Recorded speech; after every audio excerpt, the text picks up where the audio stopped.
Hey, my girl. Okay, we're gonna talk about cutting today. I know we've gone over this before.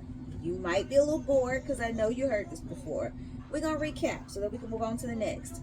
Because one of the first things that you got to get right when you start a new sewing project is your fabric and your grain. Now, remember last time we talked about grain and we talked about the X and the Y axis, warp and the weft. Remember those terms? If not, Google them. Check your notes because I know we talked about this. You need to make sure that all of your fibers in your fabric lay the same way on your pattern piece as you want your clothing to lay on your body. So I know that I want this center seam on my shirt to run down the center of my body. It can't sit askew. It needs to sit on the center of my body. That's where your grain comes into play. You want the y-axis on your grain, on your fabric, to run on the y-axis of your body. Now, when you build out from there, all the other pieces, they sit in reference to that y-axis. Or if you're cutting against the grain, on the x-axis, whatever that piece is. So, top and bottom, that's y. Or north and south if that helps you. So we are making sure first that all of this fabric is laying flat, it's laying even. This fabric has already been processed. So I personally like to make sure my fabric is clean, that it's washed, pressed, whatever I need to do before I get started. This guy is a little twisty. He's a knit instead of a woven this time. So getting him lined up just takes a little more effort. I'm going to try and make sure all of my selvages are laying right on top of each other. Use your weights because it will move on you. Once I get this lined up, like so, now I can start pulling and playing with it. And of course it wants to run off the table a little bit, so let's move over some. Now that we done got lined up, she want to shift. Just like a heifer. Difficult for no reason. Try that again. Okay. So, once you are lined up, go ahead and smooth it down. Because I am cutting a piece on the fold, this fabric is on the fold. I'm not leaving this flat this time. Because I need my fold to actually be a true flat, crispy, on grain fold. Otherwise, what happens, if you've got nicks and folds and things under here, as you start cutting, you're making extra in your piece.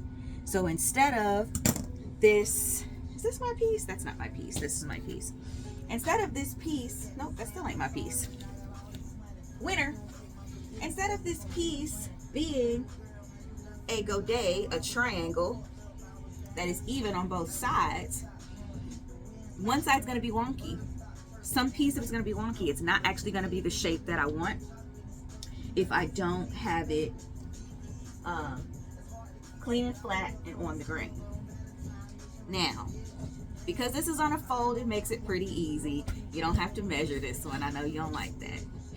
But normally, for example, if this was in the middle of a panel, if this was a piece that was not being cut on the fold, then you would have to get your rulers back out. Get your ruler back out and measure from the grain line on your pattern to the grain line, to the edge of your fabric. You see what that measurement is. You move down to the bottom of your pattern piece, measure from the grain line on your pattern piece to the edge of your fabric. You make sure those two measurements match. If they don't match, you got to twist and turn this until they do match. Why? To make sure your pattern is cut on grain. Don't forget, on grain. On grain. I don't care what your grain is. If it's a straight grain, if it's a bias cut, if you're cutting against the grain. Everything is on grain. Don't forget that. So, now, if Delcia will stop moving her fold, this is a little freehand pattern piece. We made a sample for the client, And I did not realize that my sample was actually not long enough for what we want to do. So now I'm going to recut this piece. This was the piece that's not long enough. So now I'm recutting this piece with an extra 5 inches in length at the center or at the fold to give us the shape that we're looking for. And again, I'm matching up this fold because see how this has an extra 1/8 to 1/4 inch worth of space between the fold of my pattern piece and the fold of the fabric. That means I'm adding that in double to my pattern piece. My pattern piece will no longer match what it's going to if I don't line this up. So I know I know I fuss at you about your stuff not being exact or, making sure it's in a certain way. But it's because you got to remember your math. If you pay a bill twice, you got twice the amount of money coming out your account, right? Okay, so if you double this fold, if you leave an extra, whatever, 1/4 inch, then double that because it's on the fold. That means you're adding a 1/2 inch in width to just that side of your pattern if it's not even equal all the way down, which it probably isn't. The key to your sewing being smooth and you not wanting to rip your hair out in the end is you making sure that these pieces are cut the way you want them, cut the way your pattern is designed. Now, the proper way to do this pinstripe, so it doesn't matter, is to go ahead and trace and cut. I'm going to add my 5 inches, which is actually off the table a little bit. That's all right. And I want to add 5 inches blending to 0 at that side seam because this still matches. And I'm going to use my straight edge for this. You can use your curve ruler, whatever you like. It doesn't really matter. Actually, I think I will use the curve ruler. I think that'll give us a prettier shape because I want this to be a nice, smooth, continuous curve when I reinstall this lining. Yeah, I think I like that. That's pretty. That's a pretty line. We are suckers for a pretty line. I'm going to match this up where I want it to go.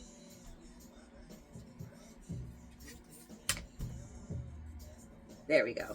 Now, I'm pretty sure I remember that 5 inches being with my seam allowance included. But just in case to be on the safe side, I'm probably just going to cut this with another 1/2 inch since my patterns, I'm doing everything on 1/2 inch. Now, I'm only starting this with my scissor because she bled off over the table.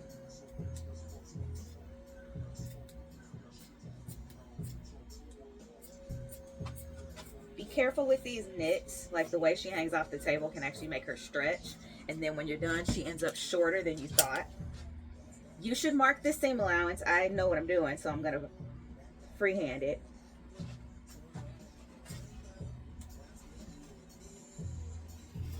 There's that. Go ahead and check because my blade is always dull because we cut so much. The sharpening just does not last long. So we're going to cut that twice.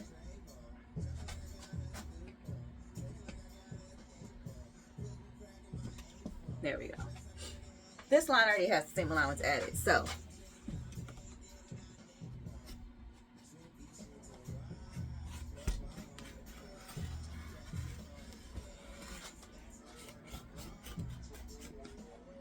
and up. There we go.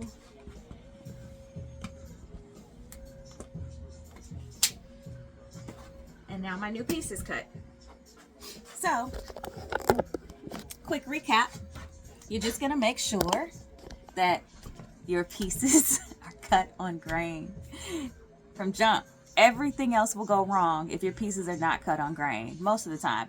Every once in a while you might get lucky and it'll hold up, maybe first wash. But if your pieces are not cut on grain, you got to remember the fibers are going to move. They're lightly stationary, the weave can shift. So if those pieces are not in there to make it good and locked, they can wiggle. They're not locked in together. When you wash it, when you wear it, when you hang it, you don't know how it's going to work. You don't know where it's going to go. You may end up like my lovely rainbow shirt that I loved in my early 20s. I washed it one time and it shrank in 2 different directions. Actually, 2 different directions. You got to make sure everything is cut on grain. You find the grain of your fabric. You make sure that you have that lined up, measure it out to your pattern piece, then you cut. And then from there, when you start matching up your actual pattern pieces to put your garment together, you don't have to worry about things looking weird and going, Dee Dee, why doesn't this match? That's where we start.